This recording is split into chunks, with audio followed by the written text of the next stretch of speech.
Good afternoon, and thank you for joining us. We're here today to discuss the results of our investigation into the February 17, 2021 death of Jaquari Simmons inside the Harris County Jail. Join me will be Internal Affairs Major Thomas Diaz, as well as the Chief of Corrections, Shannon Herklotz. Before we dive into the specifics of this case, I want to take a moment to once again express my personal, sincere condolences to Mr. Simmons' family. You have suffered a profound loss, and you have my deepest sympathy. The circumstances of his death raised immediate red flags.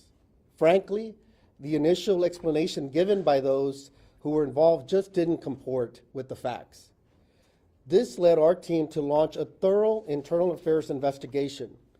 At the same time, state law required us to bring in an outside agency, in this case, the Houston Police Department, to conduct an independent criminal investigation. That investigation is ongoing, which prevents me from delving too deeply into the specific details that our administrative investigation uncovered. But I will say this, our investigators were thorough. They conducted 73 interviews with 37 employees and 20 people detained in our jail, some of which required follow-up interviews. They gathered and analyzed all evidence available. They shared their findings with the Harris County Institute of Forensic Sciences, which concluded Mr. Simmons died from blunt force injuries to his head with subdural hematoma, a homicide. On May 13th, our investigators presented their case to my administrative disciplinary committee. This committee advises me on all disciplinary matters surrounding policy violations. After reviewing their findings, I have fired 11 employees for various serious policy violations. During a natural disaster, we expect to see the very best in our employees. These 11 people betrayed my trust and the trust of our community. They abused their authority. Their conduct toward Mr. Simmons was reprehensible. They showed complete disregard for the safety and well-being of a person they were directly responsible for protecting. They escalated rather than de-escalate the situation. Their conduct was unacceptable and inexcusable and has discredited them, the sheriff's office, and their fellow employees. None of them deserve to wear the Harris County Sheriff's Office patch ever again.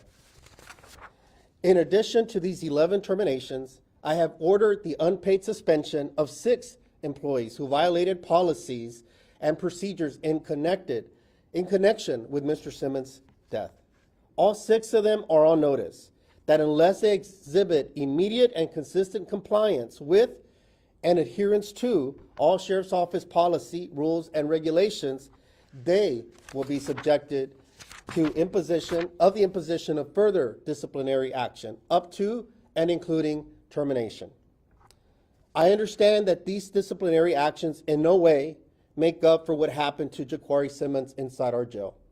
But I owe it to him, to his mother, and to our community to do everything in my power to ensure those who had a hand in it are held accountable and that this sort of thing never happens again. Many have asked why no video exists of activities that preceded Mr. Simmons' death. It's a question I too asked. Frankly, the lack of video made this investigation especially difficult as our team worked to sort through the various witness accounts of what exactly transpired. Video would have been extremely helpful, a helpful tool, and likely would have provided answers a little bit quicker. When I took office in 2017, I promised to equip all patrol deputies with body-worn cameras to ensure transparency and accountability to our community. We followed through on that promise.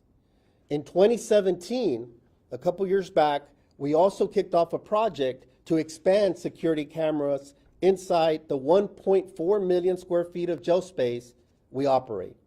Since then, the number of cameras has grown by 226 to a current level of 1,490. When we're finished, more than 2,000 cameras will monitor our facilities. That project had already been ongoing, and we're well into that project. and we look forward to its completion. In addition, we will continue efforts to train our detention officers on de-escalation techniques to avoid unnecessary uses of force.